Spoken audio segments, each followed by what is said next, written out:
माननीय प्रधानमंत्री जी, मोदी मोदी मोदी मोदी मोदी मोदी मोदी। भारत माता की, भारत माता की, माता विंध्यवासिनी की, माता विंध्यवासिनी की। आप लोगन का हाल चाल बा? आप लोग मजे में है ना? आप लोगन के हम हाथ जोड़ के प्रणाम करत है।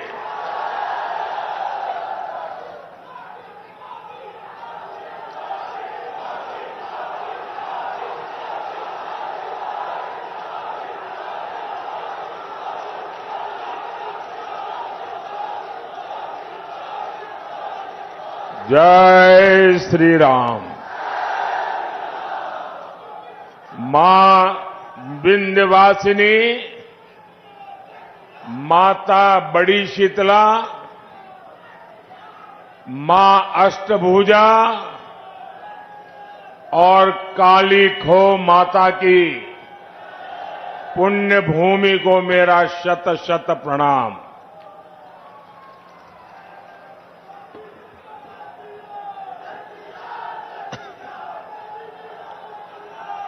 ज्येष्ठ का ये महीना हमारी परंपरा में विशेष होता है और इसका हर मंगलवार बहुत खास होता है। कोई बड़ा मंगल कहता है, कोई बुढ़वा मंगल कहता है। इस बार ये बुढ़वा मंगल और भी विशेष है, क्योंकि 500 साल बाद ये पहला बड़ा मंगल होने वाला है जब बजरंगबली के प्रभु राम अयोध्या में अपने भव्य मंदिर में विराजे होंगे।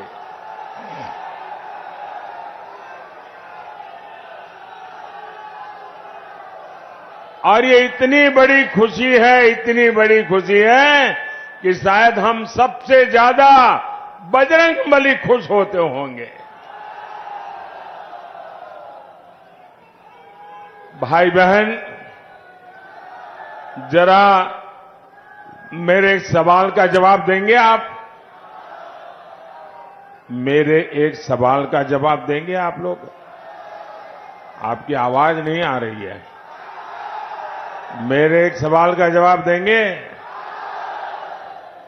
500 साल बाद अयोध्या में भव्य राम मंदिर, बजरंगबली की खुशी, ये मंगल अवसर किसके कारण आया? किसके कारण आया? किसके कारण आया? किसके कारण आया? ये पुण्य काम किसने किया? ये पुण्य काम किसने किया? आपका जवाब गलत है। आपको भी पता नहीं है कि इतना बड़ा पुण्य काम आपके एक वोट ने किया है। ये आपके वोट की ताकत है कि आज राम मंदिर भी बना है और जैसा योगी जी ने कहा, यहां मां विंध्यवासिनी का भव्य नव्य कॉरिडोर भी बन रहा है। और संयोग देखिए,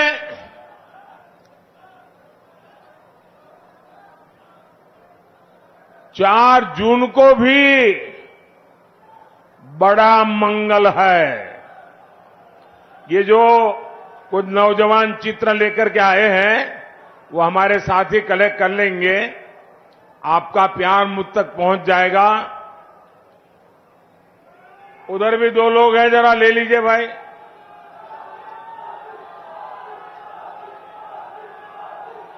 आप सबको संतोष हो गया? धन्यवाद जी।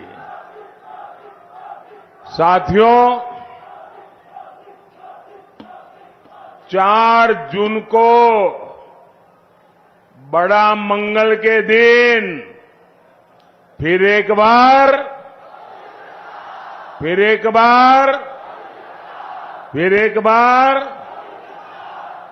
6 चरणों में देश ने तीसरी बार बीजेपी एनडीए की बहुत मजबूत सरकार बनाना पक्का कर दिया है। भाइयों और बहनों, भारत ने तीसरी बार मोदी सरकार बनाने का मन क्यों बनाया? इसका सीधा सीधा कारण है नेक नियत, नेक नीतियां और नेशन फर्स्ट, मेरा देश सबसे ऊपर, राष्ट्र निष्ठा। आप मुझे बताइए साथियों, आप जरा एक एक चीज में बात करता हूं ना, मैं भाषण नहीं करूंगा आज आपसे बातें करूंगा। ठीक है? चलेगा ना? अच्छा, आप मुझे बताइए, जरा सोचिए, आप अपना घर बनाते हैं और घर बनाने के लिए किसी मिस्त्री को लगा देते हैं। ये नारे वगैरह बताइए, लेकिन बीच बीच में जब जगह हो न तब बुलाइए। ठीक है? और फिर 1 जून को भी करना पड़ेगा, 4 जून को तो बहुत ज्यादा करना पड़ेगा, तो थक जाओगे। अच्छा, हम अपना घर बनाते हैं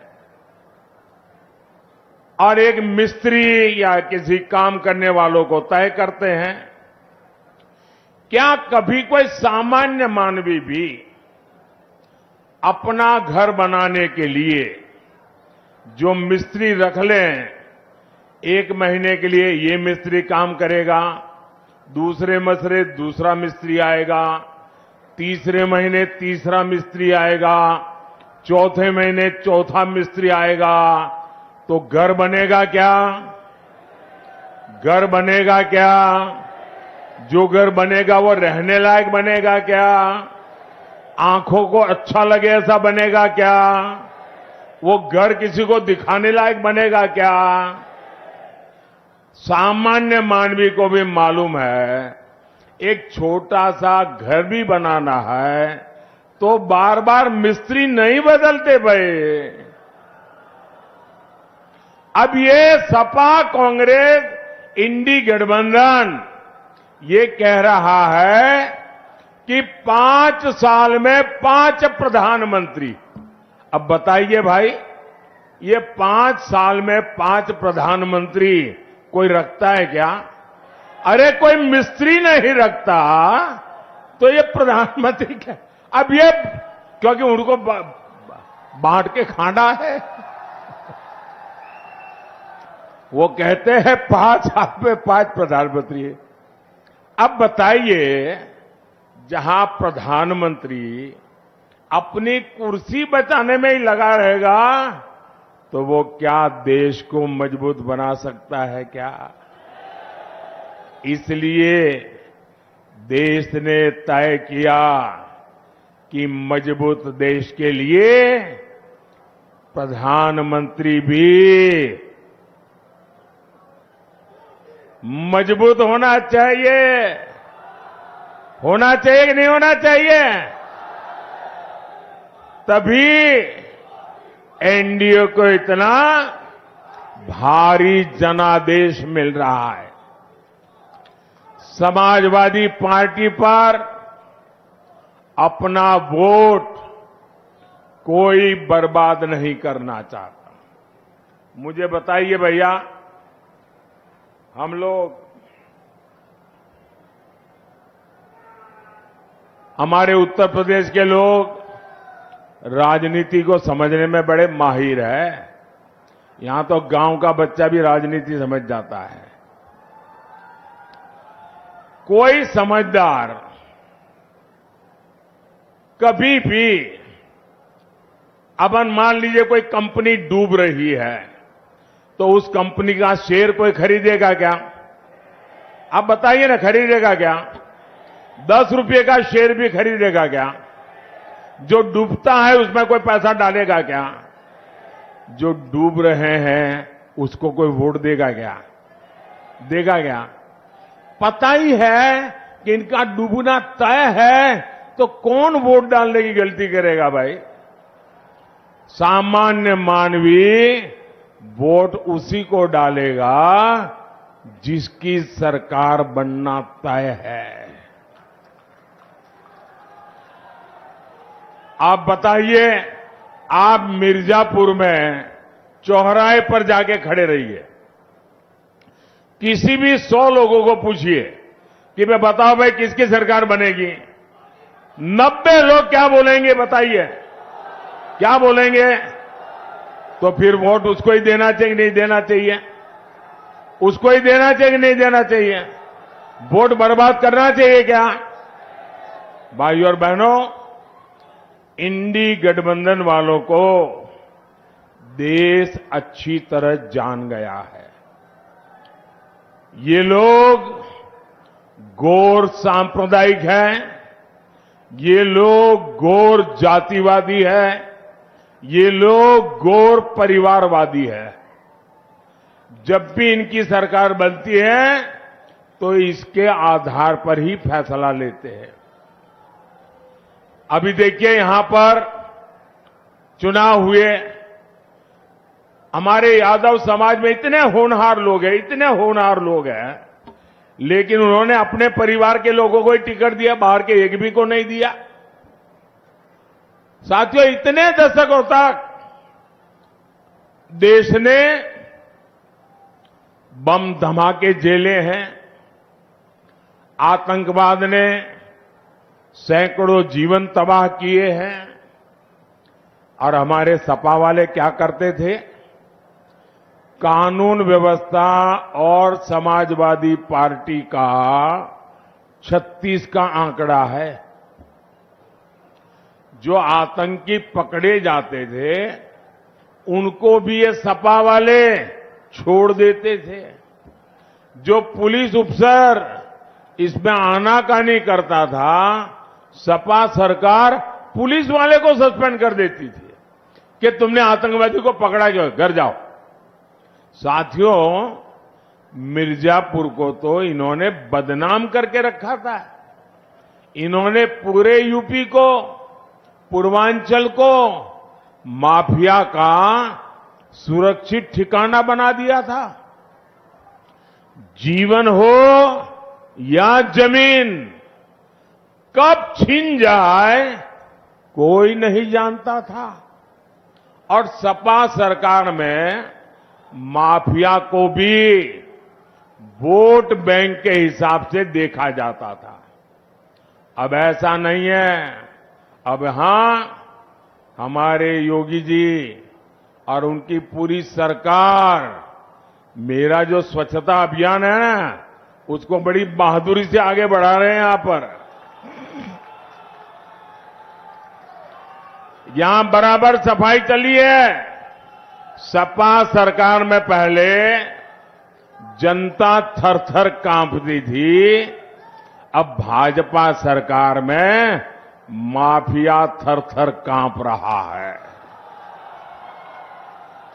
भाइयों और बहनों, अपने वोट बैंक को खुश करने के लिए इंडी गठबंधन वाले, समाजवादी पार्टी वाले कोई भी हद पार कर सकते हैं।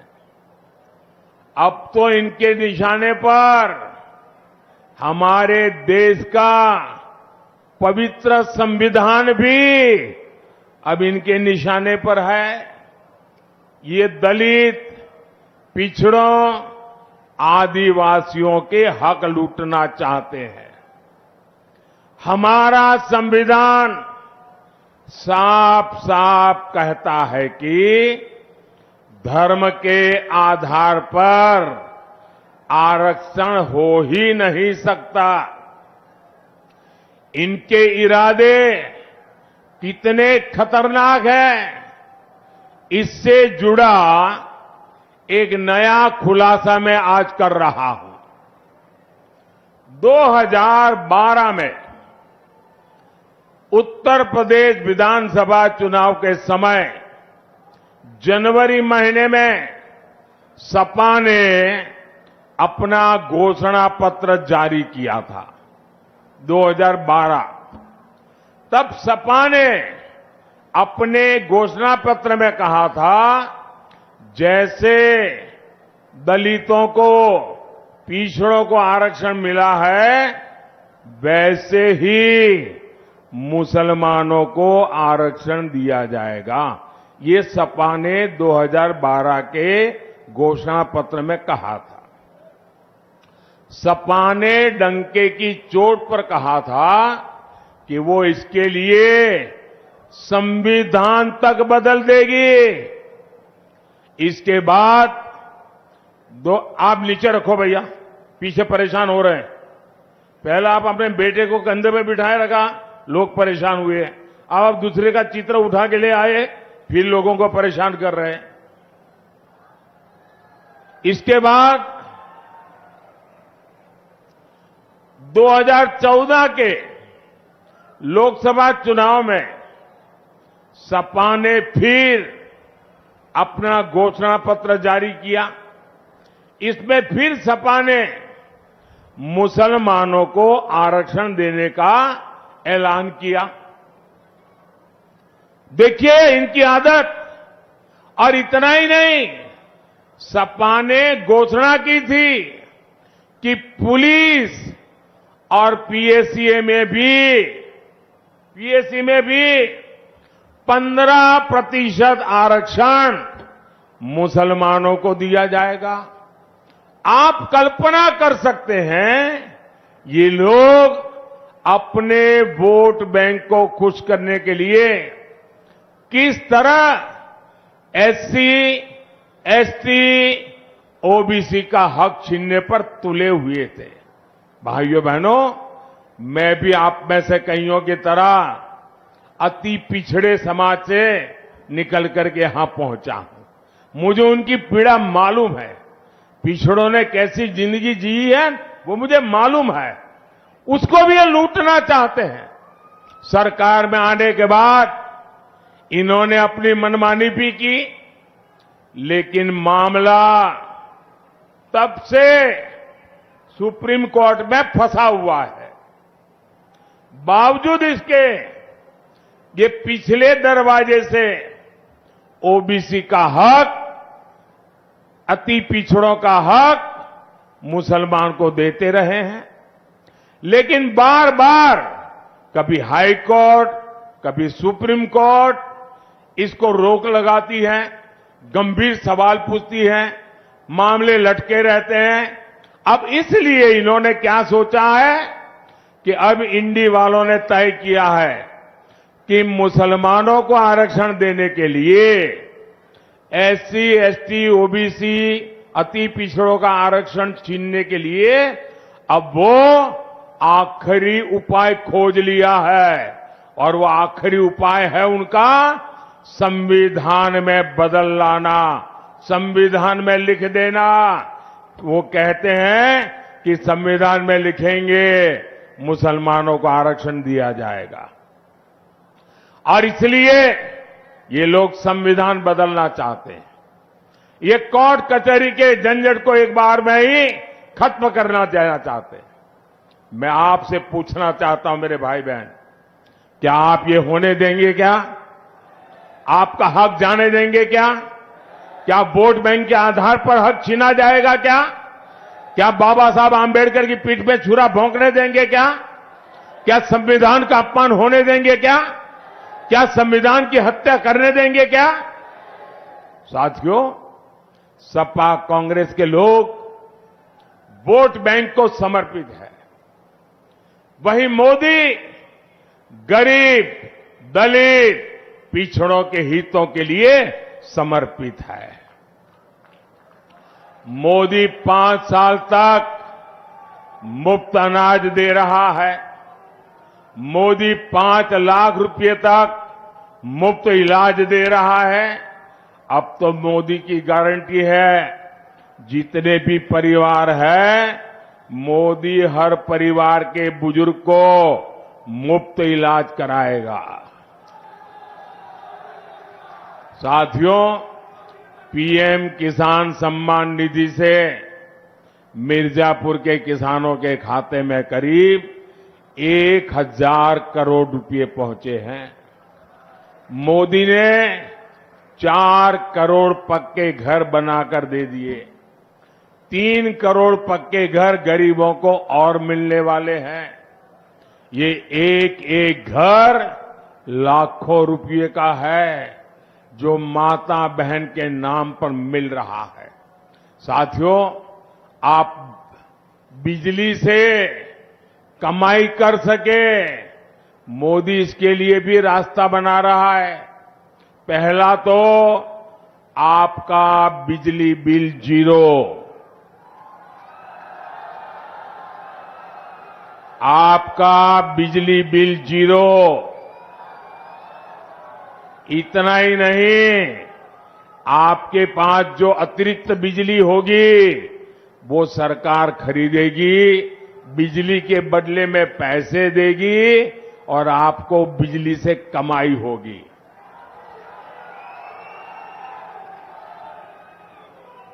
और इसलिए मोदी ने पीएम सूर्यघर मुफ्त बिजली की योजना शुरू की है। ये शुरू कर दिया है, वादा नहीं कर रहा हूं, गारंटी चालू हो गया काम। आप ऑनलाइन जाकर के रजिस्ट्री करवा दीजिए। और ये काम करने के लिए हमारी सरकार आपके घर के छत पर सोलर पैनल लगाने के लिए हर घर को 75,000 रुपये तक देगी। हर घर को सरकार के पैसों से सोलर पैनल लगेगा और उससे बिजली से आपको कमाई होगी। बताइए, आपको डबल मुनाफा है कि नहीं है? मुफ्त बिजली का लाभ है कि नहीं है? भाइयों और बहनों, ये क्षेत्र हमारे हस्तशिल्पियों का, कलाकारों का, विश्वकर्मा परिवारों का क्षेत्र है। यहां का पीतल उद्योग, कारपेट उद्योग, मिट्टी के बर्तनों का उद्योग हमारी ताकत रहा है। आपके उत्पाद देश ही नहीं, विश्व के बाजार में पहुंचे, ये काम करने में मोदी जुटा है। पहले हमने यहां एक जनपद एक उत्पाद योजना चलाई। अब मोदी पीएम विश्वकर्मा योजना लेकर आया है।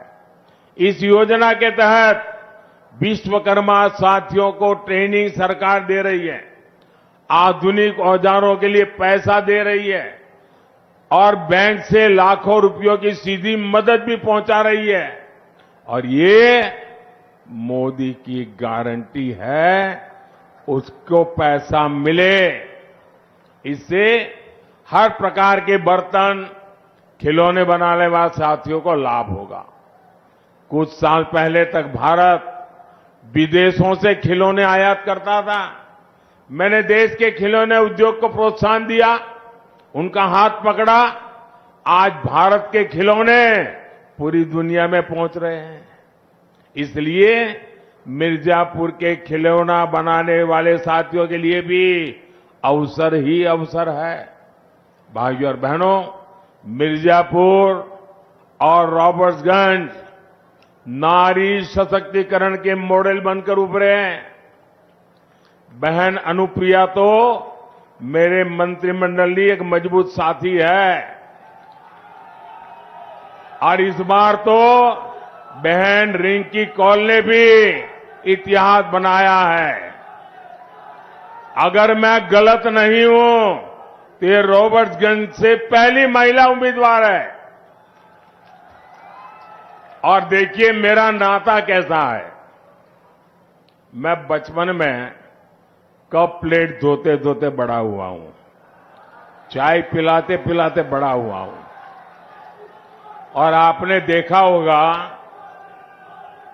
कि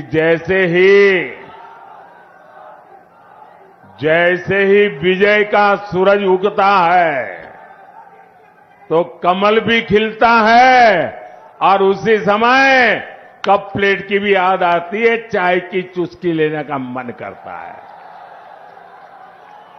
और मोदी और चाय का नाता भी इतना तगड़ा है, यानी मोदी है, कप प्लेट है, चाय की चुस्की है, कमल खिल रहा है।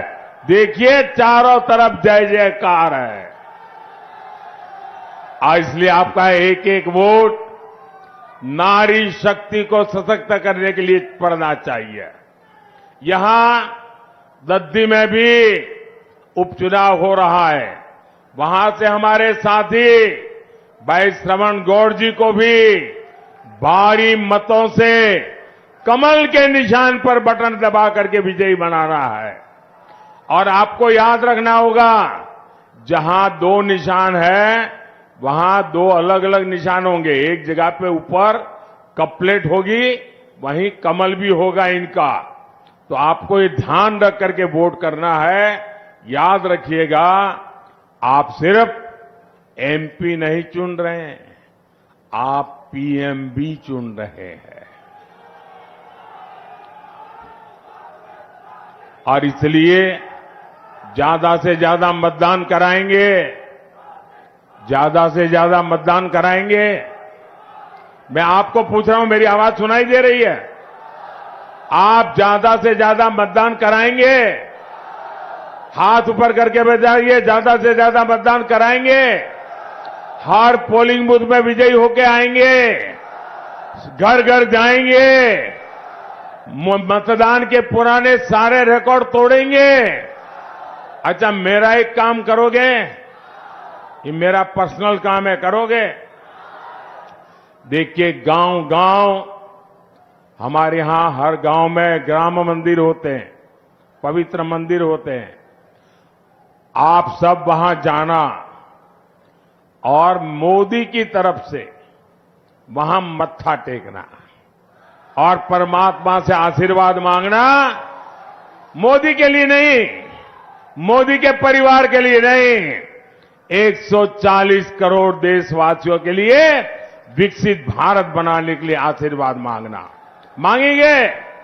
हर मंदिर में जाएंगे, हर तीर्थ स्थान में जाएंगे, श्रद्धापूर्वक परमात्मा से प्रार्थना करेंगे। बोलिए भारत माता की, भारत माता की। बहुत बहुत धन्यवाद।